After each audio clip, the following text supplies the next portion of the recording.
Hello everyone, I hope everybody's doing well. Just thought I'd make a couple videos on how to draw some of these facial features, and I'm going to start off with some eyes. I put a reference sheet link in Schoology for you to use of photos of eyes. You can print it two-sided, or you can just print one side or the other, because you only need 3 eyes. So I give you a variety of eyes to look at, both male and female. I'm going to be drawing today from the second one here, number 2. So if you want to follow along with me, you can do this one, but you're welcome to just pick your own eye as well.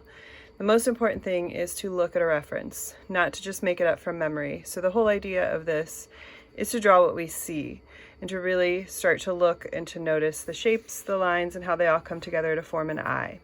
So a couple of things I want you to notice about an eye is it's not this perfect sort of football shape. Depending on the eye itself, it could be a very strange shape. But look at the eye that you're drawing and look at this opening area. You'll notice that it comes out almost, so the top lid is pretty straight, the bottom lid comes around, and then it has this little like hill, and then it goes into the tear duct. So we want to make sure we put the tear duct on both eyes. We also have the parts of the eye. We have the pupil, which is the black in the center. We have the iris, which is the colored part of the eye. And then we have the white part of the eye. And we also want to look at this line right here. On the bottom lid, we can actually see the thickness of the skin here in most of the photos that I have references of. This is the water line, so the tears well up here, and this line is the line touching the white part of the eye. The line that the lashes come out of, the lash line, is actually the second line, or the outer line.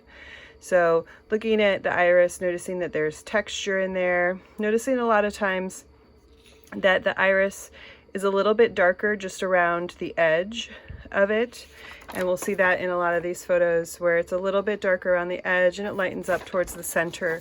No matter what color the eye is, there's this little bit darker edge around the side. There's also usually a shadow that's cast from the upper lid, so the top of the iris, and in fact even like the top of the white part of the eye is got a little bit of shadow. So let's start off first. I've got my reference, I've got a blender, an eraser, and a regular pencil. So we're going to start drawing life size. I'm going to set my reference aside so that I can use my paper here. So I've got my paper, and I want to draw life size or larger. So I'm going to begin. Let's see if I can put it here and have it still showing a little bit. I'm going to begin just by also noticing that the space between the eyes, a lot of times people will make them really super close together or really far away. So in general, and everybody's a little bit different, we usually have about the same space. If you look at like the inner opening of the eye, that same space kind of fits here between the eyes. So the space of the opening of the eye will fit here, and then you'll have another eye. So it's almost like 3 lengths of eye could fit. So when you draw your first eye, you can just use that measurement to put in between. So I'm just going to draw the top, and right now I'm focusing on this opening right here. And if I draw it lightly, I can make corrections just by restating the line, noticing that that's a little too low, and then when I get the line I like, I erase my mistake. So I don't want to draw all the detail of this eye and then realize, oh, I can't match it over here. So I'm going to get the basic shape, and I'm going to look at the length of the opening part of the eye, and maybe give myself a little dot over here. So you can also use any kind of straight edge. So I've got just this card sitting around here. I can, if I know my eyes are pretty level, I can use a straight edge to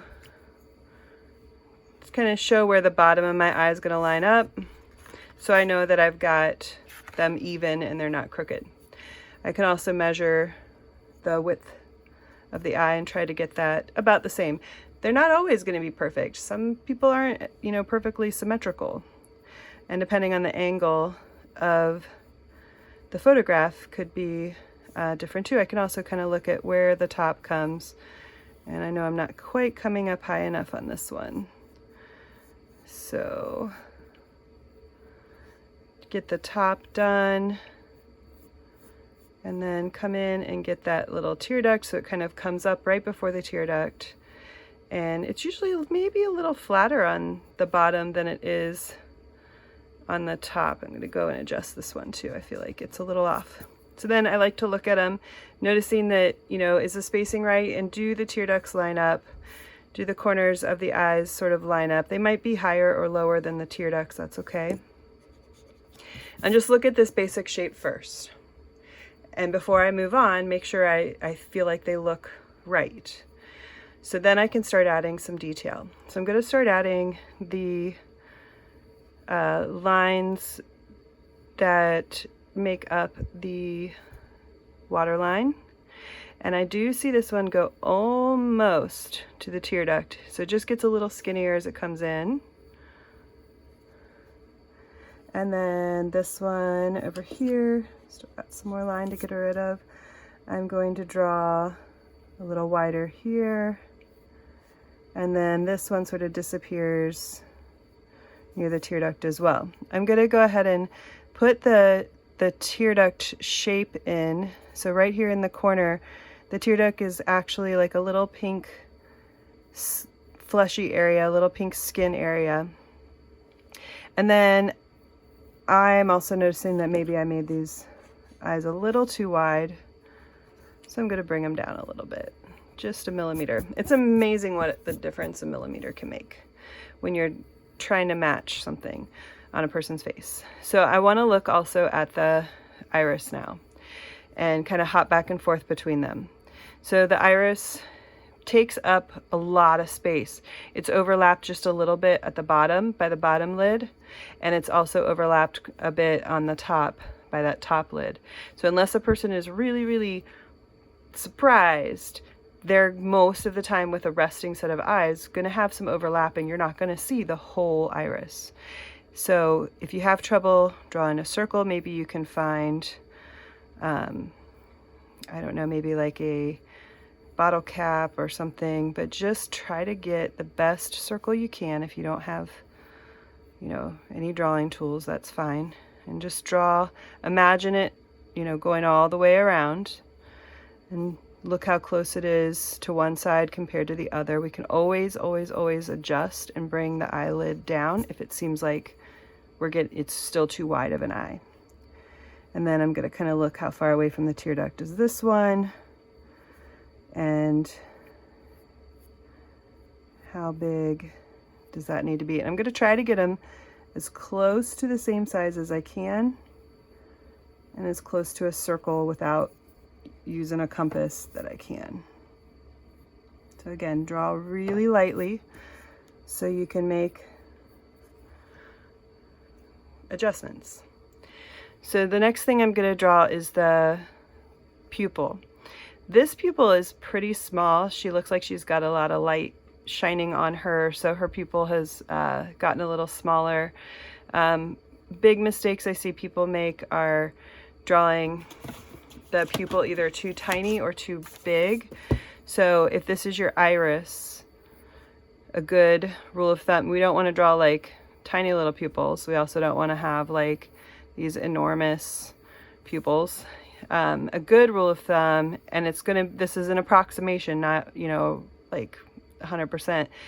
The shape of the pupil should be pretty close to being able to fit another pupil right next to it. So we should be able to maybe stack up 3 here.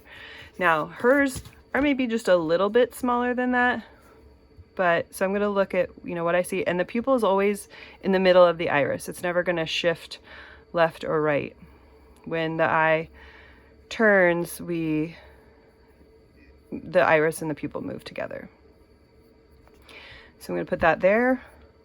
and then try to find the same location and the same size on the other side. So see how I'm just like every little step I add into both eyes and try to match them, and then just notice if you need to go back and make any alterations. Now, the other thing about the eyes is because of our tears, our eyes are covered in a liquid. So they have a reflective glossy surface, and to make them look like they have that wetness and that reflection, you want to draw the reflection in the eye, the highlight. Sometimes there's more than one. In this one, I just see one. Sometimes you're going to see multiples, but look at the shape and look at the location. So I'm going to erase a little bit of my line at the top of my pupil, and I'm going to put in and preserve this little white area so that when I shade, it's a little curved at the bottom. So when I shade, I'm going to allow that to stay white. And sometimes if you are really, really looking closely at an eye, you'll even see the reflection of the eyelashes in the eye and in the and maybe you can see it a little bit in this one up at the top edge. But we're just gonna leave it like that. So the last few things I need to draw on here are not even in the eye. I'm gonna let go and not worry about eyelashes till the very, very end. But I do want to put this lid line. This is the crease where, so imagine this is a big ball underneath this little opening here, but there's a huge eyeball in there. And the shape of the eye socket shows us the shape of the sphere. So if we practice drawing the basic forms, we know that, you know, a sphere is a big ball, and it's going to have, you know, the shape underneath the eyelid. So here, adding a little bit of shading and then adding this crease where the lid crease is, I want to put in, and then I'll shade this whole area as well. So her lid crease is pretty close in the middle. Kind of looks like it comes sort of straight across, a little angle, a little curve, and then here it kind of slants down a little bit. Yeah, that looks okay. Maybe a little closer here.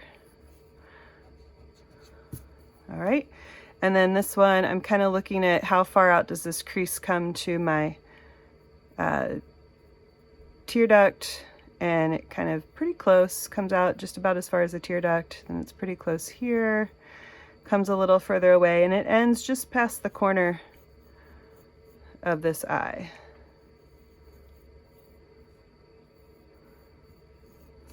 Okay. So I've got it pretty close. I'm going to also put in the shape where the eyebrow is going to go. I'm going to look at the tear duct, something I've already drawn, and then notice where the eyebrows start. I can also look at the height of the eye and compare that to the space between the eyebrow and the eye opening. And, you know, this is a little bit bigger than the distance here. So I'm just going to very, very, very lightly kind of look at the shape. I don't want a hard outline around this. Her eyebrow kind of comes up. I just want an indication of where that's going to go really lightly, because eventually I want this to kind of fill in with hair. And then I'm going to look at this one, maybe look at it compared to the one I just drew, as well as where it starts compared to the tear duct. Kind of put that in here.